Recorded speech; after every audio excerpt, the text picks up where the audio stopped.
जो उसने जबान इस्तेमाल की है उस गीदड़ ने, मैं ये आज अब फिर कहता हूं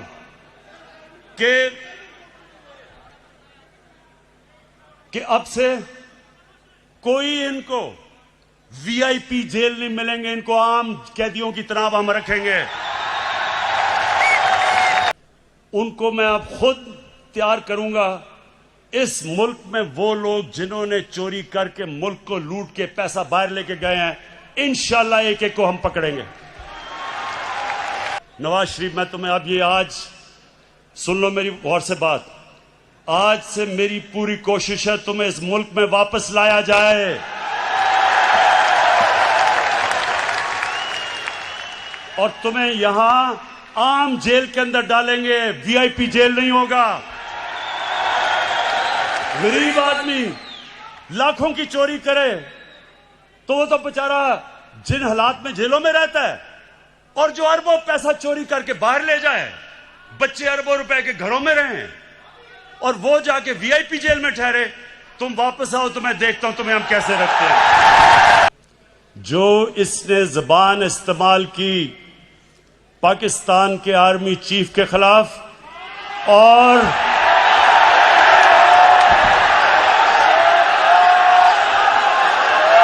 आईएसआई के डीजी के खिलाफ, मैं आज इसके ऊपर खास बात करना चाहता हूं।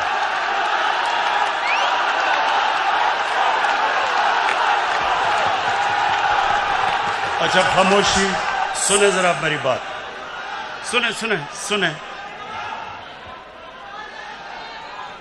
मेरे टाइगर्स और पाकिस्तान के नौजवानों, सुनो गौर से। बर्रे सगीर की तारीख में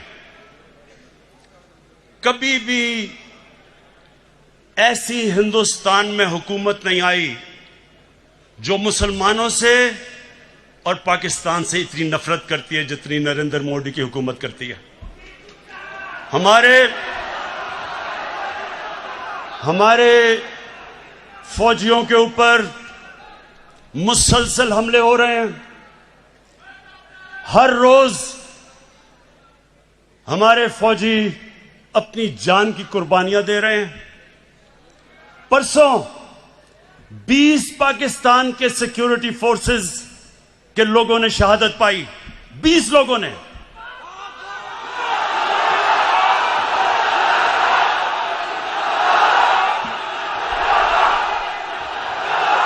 और ये क्यों अपनी जान की कुर्बानियां दे रहे हैं? हमारे लिए, मुल्क के लिए।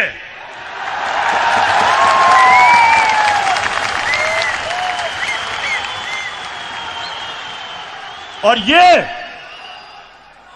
ये गीदड़ जो दुमदमा के बाहर भागा था, वहां बैठ के आर्मी चीफ के ऊपर जो उसने कल जुबान इस्तेमाल की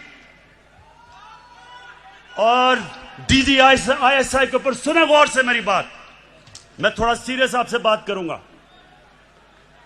ये वो नवाज शरीफ है जो आज फौज के ऊपर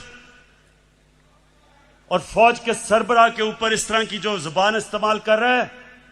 आपको याद नहीं होगा क्योंकि आप तो तब पैदा भी नहीं हुए थे। ये जनरल जिलानी के घर के ऊपर सरिया बनाते हुए मिनिस्टर बना था। ये वो आदमी है जो ज़ियाउल हक के जूते पॉलिश करते करते चीफ मिनिस्टर बना था। ये वो आदमी है जिसने जनरल दुरानी आईएसआई के जब चीफ थे, पीपल्स पार्टी के खिलाफ जब इलेक्शन हुई तो मिरान बैंक से इसने करोड़ों रुपया लिया था इलेक्शन लड़ने के लिए। डीजी आईएसआई की सुप्रीम कोर्ट को रिपोर्ट थी। लेकिन इस मुल्क की बदकिस्मती ये कि हमारे मुल्क की अदालतों ने इसकी मदद की हमेशा। ये वो आदमी है जिसने आसिफ जरदारी को 2 दफा जेल में रखा था। जनरल बाजवा ने नहीं डाला था, और उसको कहता था पाकिस्तान का करप्ट तरीन आदमी है वो जरदारी।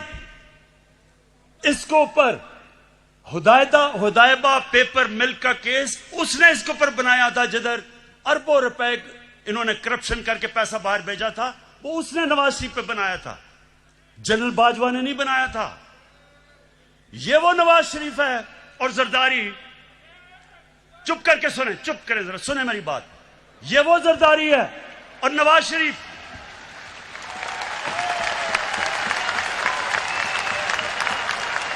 इसने इसके ऊपर, इन दोनों के ऊपर एक किताब निकली थी, उसका नाम था कैपिटलिज्म्स अकिलीज हील। रेमंड बेकर ने किताब लिखी थी। ये इनके पहले दौर के बाद, जब इन दोनों ने 2 दफा बारियां लेकर मुल्क को लूटा था, उसने किताब लिखी और उसके ऊपर पूरा चैप्टर दिया कैसे इन दोनों ने इस मुल्क से पैसा चोरी करके मुल्क से बाहर लेके गए। जनरल बाजवा ने नहीं लिखी थी, रेमंड बेकर ने लिखी थी। उसके बाद 3 और इनके ऊपर किताबें हैं जिनमें आप पढ़ें कि इन्होंने इस मुल्क से कैसी गद्दारी की। एक ओबामा's वॉर,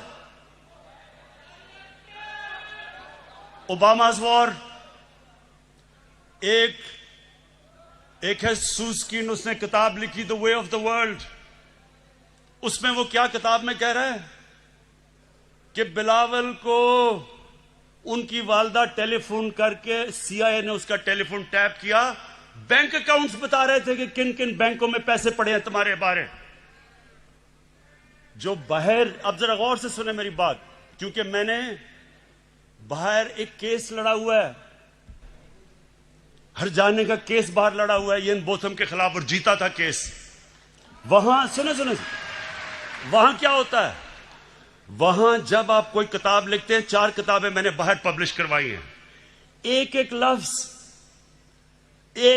लफ्ज उस किताब में आप लिख नहीं सकते। वकील बैठता है और देखता है कि क्या आप साबित कर सकते हैं चीजें, नहीं तो आप कोई किताब नहीं बाहर लिख सकते, क्योंकि इतने सख्त कानून है वहां। तो जो इनके ऊपर चीजें लिखी हुई हैं, एक गोस्ट वॉर्स है, एक और किताब, उसमें लिखता है कि नवाज शरीफ अमेरिकनों को कह रहा है कि अपने फौज यहां ले आओ। वो अपनी फौज से डरा हुआ था, अमेरिकी फौज को कह रहा था कि मुझे प्रोटेक्शन दो, उस किताब में लिखा हुआ है। सो ये वो लोग हैं, ये अपना चोरी किया हुआ पैसा बचाने के लिए ये इस मुल्क को बेच सकते हैं। इनका तो पैसा खुदा है। इन्होंने जो इस मुल्क से किया है, वो मीर जाफर और मीर सादिक ने अपनी कौमों से किया हुआ था। पहले अपनी जात के लिए, अपने फायदों के लिए उन्होंने अपनी कौमों को गुलाम बनाया था। ये जो बाहर बैठ के इसने पाकिस्तानी फौज के ऊपर, ये हमला जनरल बाजवा पे नहीं है, ये पाकिस्तानी फौज पे हमला है। यही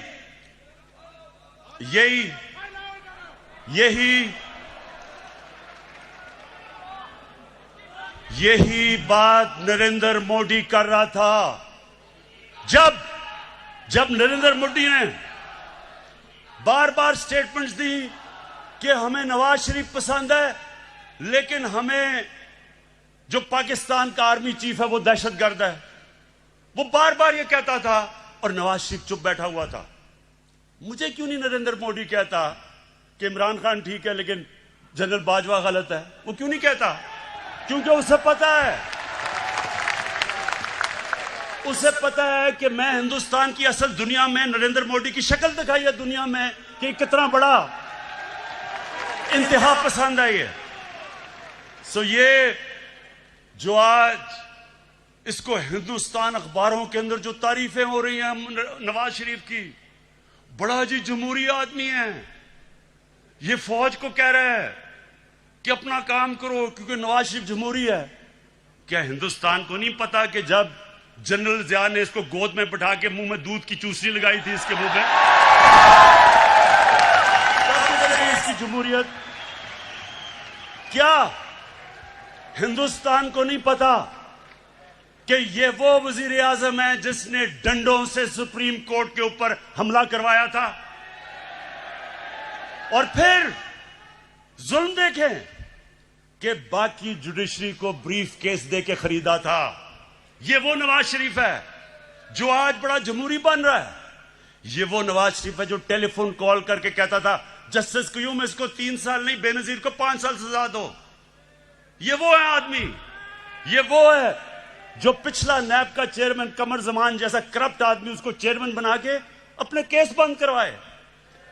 इसके लिए अदलिया तब तक ठीक है जब तक अदलिया इसके साथ खड़ी है। हुदैबा पेपर मिल का ओपन एंड शट केस जब बंद होता है, अदलिया बंद करती है, तो अदलिया बहुत अच्छी है। जब 5 मेंबर बेंच अदलिया का पैनमा के केस में इसको सजा देता है, तो क्यों निकाला करके दौरा करके अदलिया को बुरा भला कहना शुरू कर देता है? क्या पैनमा का केस जनरल बाजवा ने किया था? इंटरनेशनल जब इंकशाफ हुआ था तो वो क्या पाकिस्तानियों का कसूर था? सारी दुनिया के अंदर इंकशाफ हुआ जिसमें पता चला कि हर मुल्क के पॉलिटिशियंस ने किस तरह मुल्क से पैसा चोरी करके ऑफशोर कंपनीज में पैसा रखा हुआ था। तो तब किसका कसूर था? यहां लोगों के सामने बेशर्मी से झूठ बोलते हैं। वो भी झूठ बोलता है, उसका भाई भी झूठ बोलता है, बेटे भी झूठ बोलते हैं, बेटी भी झूठ बोलती है, और वहां जाके तकरीरें कर रहे हैं कि जी बहुत बड़े ये जमहूरियत के लिए खड़े हैं। इलेक्शन की बात करते हैं, इलेक्शन की बात करते हैं, ये जरा सुने। 2013 इलेक्शन के अंदर नेशनल असेंबली की सीटों में 137 पिटिशंस आई जिन्होंने चैलेंज किया कि उनके इलेक्शन में गड़बड़ हुई है।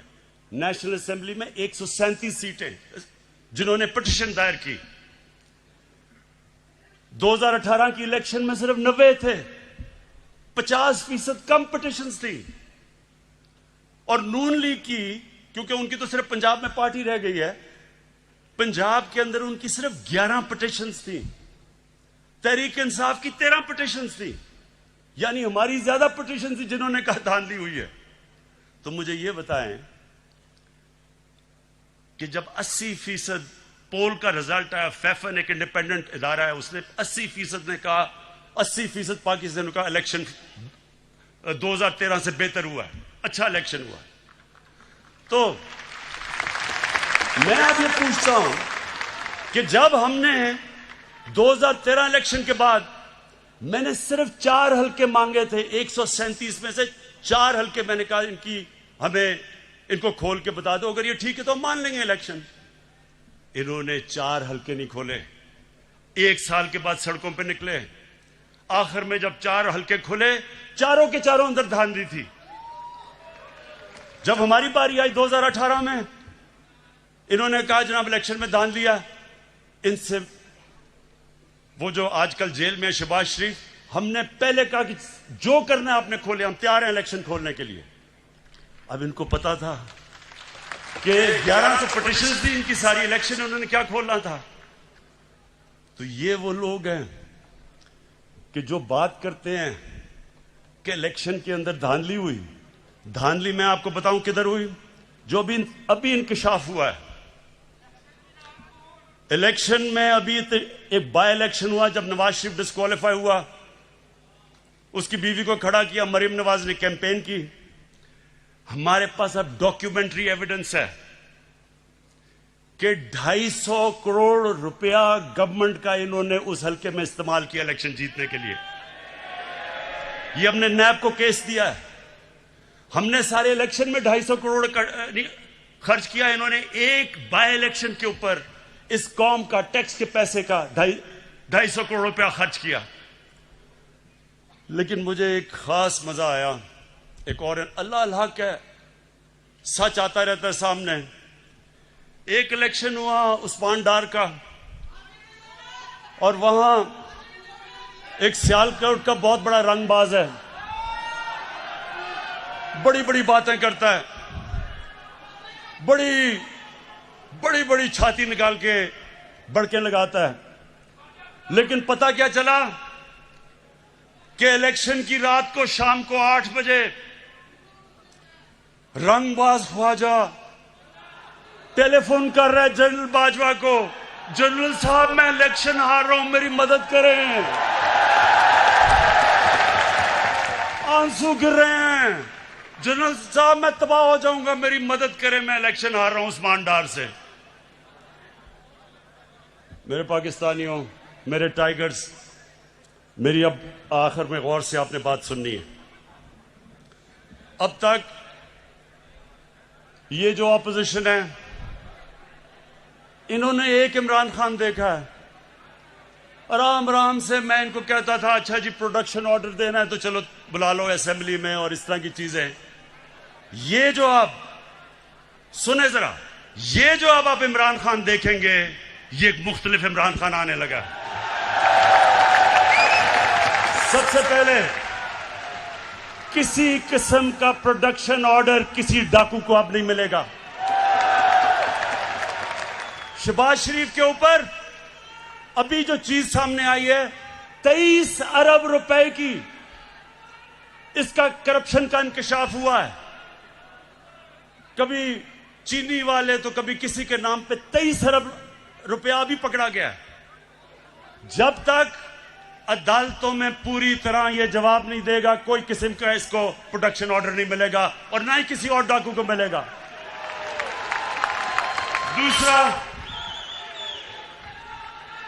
दूसरा ये जरा सुन लो। अब मैं अपनी पाकिस्तान की अदलिया को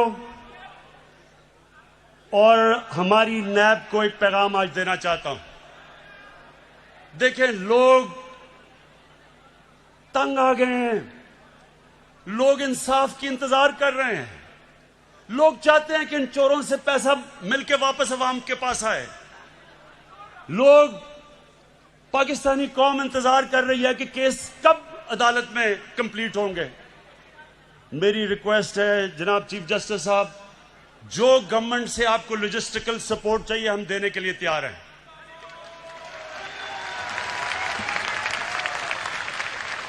जिस तरह की आपको हमारे से मदद चाहिए हम आपको देने के लिए तैयार हैं, लेकिन खुदा के वास्ते डे टू डे हेयरिंग करके ये केसेस खत्म करें। इनकी 30 साल से मुल्क को चोरी कर रहे हैं, इनकी अब से तो नहीं केसेस आए, लेकिन वो केसेस के फैसले ही नहीं होते। और मैं नैब को भी कहता हूं कि नैब आपने कई जगह बड़ा जबरदस्त काम किया, लेकिन खुदा का वास्ता है कि केसेस को मंतकी इंजाम तक तो पहुंचाओ। आप हमारे से जो मदद चाहते हैं हम देने के लिए तैयार हैं, लेकिन कौम इंतजार कर रही है कब इस कौम का लूटा हुआ पैसा वापस मिलेगा। गवर्नमेंट, ये मैं आज फिर आपके सामने अब रख रहा हूं कि जो नया इमरान खान, एक तो नया पाकिस्तान, एक नया इमरान खान बन गया। कल किसकी तकरीर सुन के जो उसने जबान इस्तेमाल की है उस गीदड़ ने, मैं ये आज अब फिर कहता हूं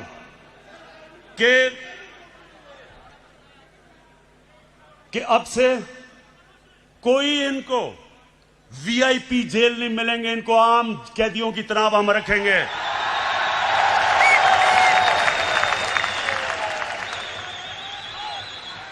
ये जो सारी जो कल सर्कस थी, ये सर्कस को मेरा पैगाम है कि देखें, आप सारे तो कभी किसी का कंधा पकड़ के आया, कभी कोई जलानी ने बना दिया, किसी ने कागज का टुकड़ा दिखा दिया कि जी मुझे तो मेरी वालदा की वजह से पार्टी मिल गई है। ये आपके सामने शख्स खड़ा है, इसने पहले तो 20 साल खेलों की ग्राउंडों में दुनिया की बेहतरीन लोगों से मुकाबला किया और उसके बाद 22 साल वाहिद पॉलिटिशियन हूं। 22 साल छोटी सी पार्टी से शुरू करके अवाम के पास जाके वाहिद पब्लिक मूवमेंट से पार्टी बनाई है। किसी का सहारा नहीं चाहिए। मैं आज आपको कह रहा हूं कि इंशाअल्लाह अब आपको मैं मुकाबला करके दिखाऊंगा। मैं सारी जो गवर्नमेंट के हमारे इदारे हैं, नैब हमारे आजाद है, अदालतें आजाद है, लेकिन मेरे नीचे जो अदारे हैं उनको मैं अब खुद तैयार करूंगा। इस मुल्क में वो लोग जिन्होंने चोरी करके मुल्क को लूट के पैसा बाहर लेके गए हैं, इंशाल्लाह एक एक को हम पकड़ेंगे। मेरी रिक्वेस्ट है फिर से नैब को और अदालतों से कि आप प्लीज इनके फैसले करें। और मैं अदालतों को आज ये कहना चाहता हूं, जो ये कोशिश कर रहा है अदालतों के अंदर इंतशार फैलाए, किसी जज का नाम ले रहा है, ये कोशिश कर रहा है फौज के अंदर इंतशार फैलाए, डीजी आईएसआई और आर्मी चीफ की बात कर रहा है कि फौज के अंदर इंतशार हो जाए, ये कोशिश कर रहा है कि बाहर जो एंटी पाकिस्तान फोर्सेस हैं उनके अंदर ये नुमाया हो जाए, जिसमें इसको पता है कि जो इजराइल की और जो हिंदुस्तान की लॉबी वो अमेरिका में सबसे मजबूत है, उसको अपील कर रहा है। ये जो गेम खेल रहा है, मैं ये गेम सारी समझता हूं, मुझे सारी इंटेलिजेंस है ये क्या खेलने की कोशिश कर रहा है। और मैं इसको ये बताना चाहता हूं कि मुझे तो कोई फर्क ही नहीं पड़ता कौन सा आर्मी चीफ हो या कौन सा आईएसआई का डीजी हो, मुझे तो फर्क ही नहीं पड़ता, क्योंकि मैंने तो कोई पैसे चोरी नहीं कर रहा या मेरी कोई बार जायदाद नहीं, मुझे तो खौफ किसी से नहीं है। लेकिन जो जनरल बाजवा ने जिस तरह इस हुकूमत की मुश्किल वक्त में मदद की, जिस तरह उसने हमारे साथ, मैं ये कहना चाहता हूं आज हमारे साथ अभी कराची में मदद की जब बारिशें आ रही थी, जो हमारे साथ कोरोना के अंदर पूरी तरह मदद की, जो हमारे पास जब एक मुल्क पे पैसा नहीं था, 2 साल पाकिस्तान की फौज ने असल में अपने डिफेंस एक्सपेंडिचर पे कट लिया, क्योंकि उनको फिक्र थी कि पाकिस्तान के पास पैसा नहीं है। कभी ऐसे पहले नहीं हुआ। हर जगह सारी मेरी फॉरेन पॉलिसी को आज पाकिस्तान की फौज और जनरल बाजवा हमारे साथ खड़े रहे हैं। ये जो कोशिश कर रहे हैं कि हमारी फौज और गवर्नमेंट के बीच में दरार डालें या फौज के अंदर इंतशार पैदा करें, नवाज शरीफ, मैं तुम्हें अब ये आज सुन लो मेरी गौर से बात, आज से मेरी पूरी कोशिश है तुम्हें इस मुल्क में वापस लाया जाए। और तुम्हें यहां आम जेल के अंदर डालेंगे, वीआईपी जेल नहीं होगा। गरीब आदमी लाखों की चोरी करे तो वो तो बेचारा जिन हालात में जेलों में रहता है, और जो अरबों पैसा चोरी करके बाहर ले जाए, बच्चे अरबों रुपए के घरों में रहें और वो जाके वीआईपी जेल में ठहरे, तुम वापस आओ तो मैं देखता हूं तुम्हें हम कैसे रखते हैं।